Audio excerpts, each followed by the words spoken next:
So there are few questions more important than the one that we hear today in the gospel.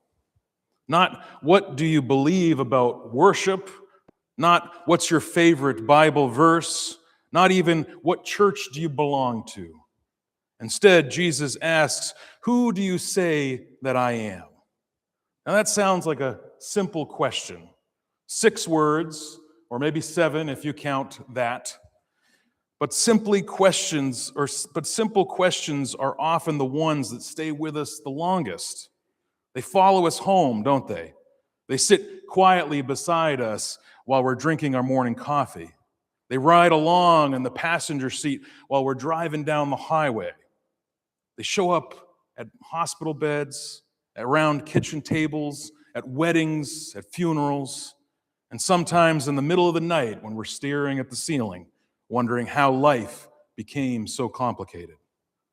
Who is Jesus? The answer shapes everything, and maybe that's why Jesus asks this question of his disciples. In Matthew's gospel, Jesus takes the disciples to Caesarea Philippi. It was a place filled with temples, monuments, and competing claims about who had power and who deserved loyalty. Everybody had an opinion.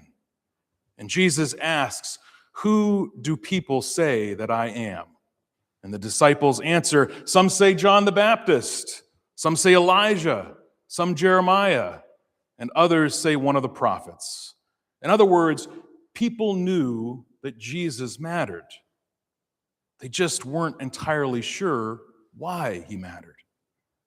And then Jesus asks the real question, but who do you say that I am? I've always imagined a long silence after that.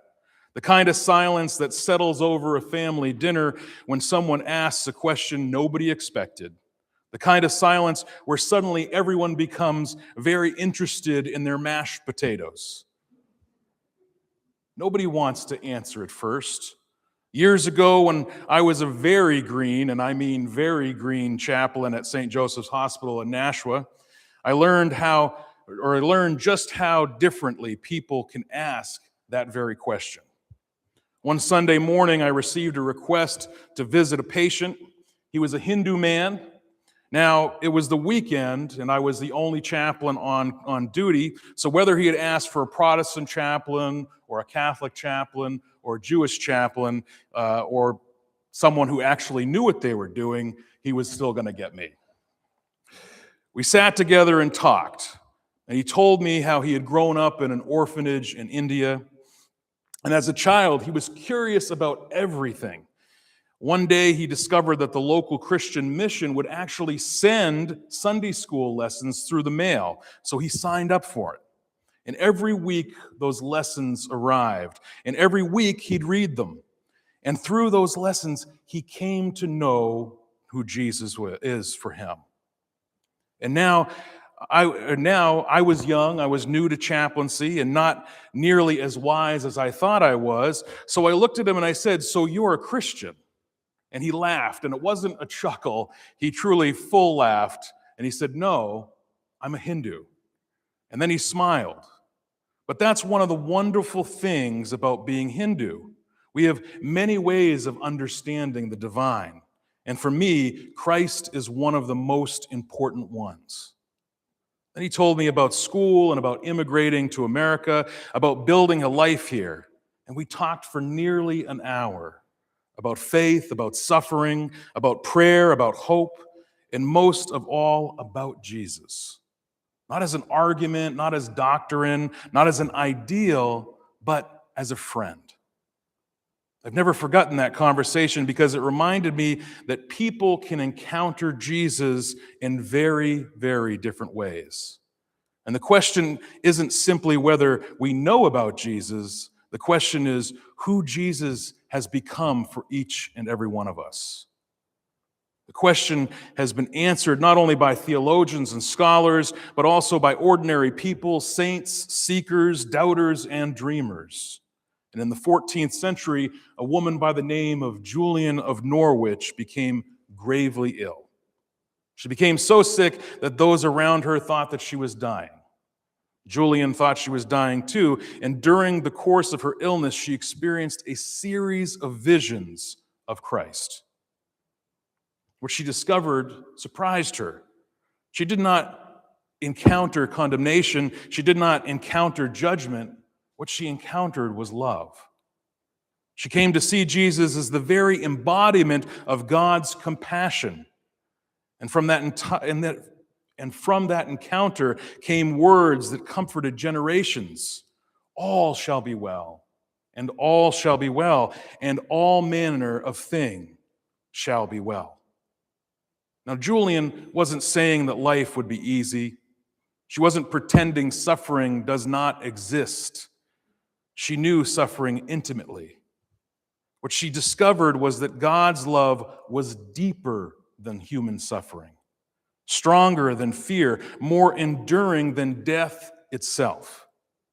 For Julian, Jesus was the face of divine love.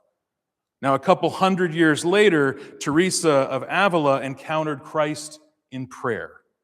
Not as a distant figure, not as an abstract theological concept, but as a companion, a friend, someone who walked beside her, someone who strengthened her, someone who transformed her heart. And for Teresa, Jesus was alive, present, real. And Teresa reminded believers that Christ now works through each and every one of us. In her poem, Christ has no body now but yours, no hands, no feet on earth but yours. What a remarkable thought. The kindness we show, the compassion we offer, the justice we extend, these become ways Christ is made visible in this world. Who was Jesus to Teresa? A companion, a friend, a living presence. And maybe that's what all these stories have in common. Peter, the man in the hospital, Julian, Teresa, each encountered Jesus differently. But none of them encountered merely an idea. They encountered a relationship. That is what Jesus is inviting us when he asks, "Who do you say that I am?" And Peter finally speaks, "You are the Messiah, the Son of the living God." And Jesus tells him in that moment that he is blessed. Peter gets the right answer. Though, if we're being honest, the rest of the gospel, Peter won't fully understand what that answer really means. And neither do we. Most of us spend our whole lives discovering what those words mean. Paul helps us in Colossians. He wrote, "He is the image of the invisible God." The word Paul uses for image is the ancient Greek word ekun. It's where we get the word icon from. And ekun was understood to be the visible manifestation of something that could not otherwise be seen. Paul is saying that if we want to know what God is like, you don't have to guess. Look at Jesus. In Jesus, the invisible God becomes visible. Or I should say, the invisible God becomes visible. The unknowable becomes knowable. The distant becomes near. And if you want to know what God is like, look at Jesus. When Jesus welcomes outsiders, we see God's welcome. When Jesus forgives, we see God's mercy.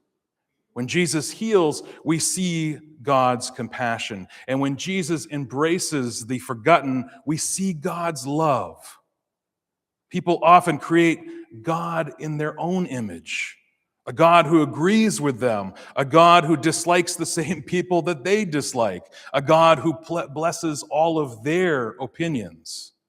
But Christians begin somewhere else. We begin with Jesus. Jesus becomes the lens through in which we see God.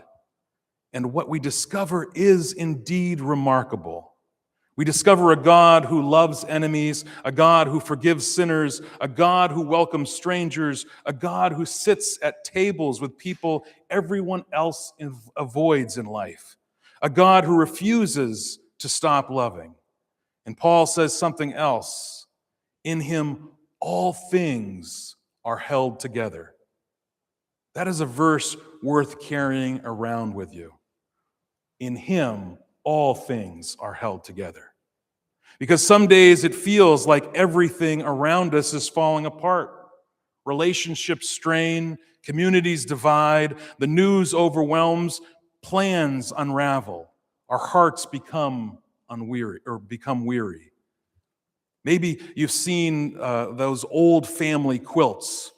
At a hospice house I used to work at, each room had a beautiful quilt in it. But those old family quilts, the kind stitched together from scraps collected over many years, a piece from a work shirt, a piece from a wedding dress, a piece from a child's blanket, on their own, they don't look like much. But stitched together, they become something beautiful. Sometimes life feels like a pile of scraps. Bits of joy, bits of grief, moments of hope, moments of disappointment, things we understand, things we never will understand. And Paul says Christ is holding all of this together, stitch by stitch, day by day, quietly, patiently, faithfully. And then Romans reminds us how far that love reaches. While we were still weak, at the right time, Christ died for the ungodly. Notice what Paul does not say. He doesn't say Christ died for people who had already figured it out, which is fortunate for us because none of us do. He doesn't say Christ died for people who earned God's love. He doesn't say Christ died for the perfect people. He says Christ comes to us in our weakness, in our doubting, in our brokenness, in our humanity. The cross stands at the center of our faith because it reveals the heart of God, a God who would rather suffer with us than abandon us, a God who chooses forgiveness over vengeance, a God whose love is stronger than all of our failures. And because of Easter morning, we know something else. Love gets the last word. Life gets the last word, and God gets the last word, which brings us all the way back to Caesarea Philippi, back to the dusty road, back to the awkward silence among the disciples, back to that question that has echoed throughout the centuries. Who do you say that I am? It's a question that every generation must answer, not once, but over and over again. Because who Jesus is at 20 may not be who you discover him to be at 40. And who Jesus is at 40 may not be who you discover at age 80. Life has a way of teaching us things. Grief teaches us things. Love teaches us things. Parenthood teaches us things. And failure teaches us things. And through it all, we continue to discover Christ again and again. Perhaps, like the man I met in the hospital, you have come to know Christ as friend. Or perhaps, like Julian of Norwich, you have encountered him as the embodiment of divine love. Or perhaps, like Teresa of Avila, you have found him to be a companion who walks beside you through every single season of life. And perhaps your answer today is different than what it was 10 years ago. And perhaps your answer is still taking shape. Peter's was, the disciples' was. Most of ours are too. The good news is that Jesus asked the question before we have all the answers. He asks it before Peter understands the cross, before the resurrection, before the church, before any of it. He simply asks, "Who do you say that I am?" And maybe that's because faith is not about having all of the right answers. Maybe faith begins with being willing to stay in the conversation, to keep walking, to keep listening, and to keep discovering. And somewhere along the road, perhaps when you're least expecting it, we'll find ourselves saying with Peter and with the countless others who've walked the path before us, "You are the Messiah, the Son of the living God. Not because we have solved every mystery, not because we have answered every question, but because somehow, through all the twists and turns of life, we have come to know him. And having come to know him, we are never quite the same again. Amen.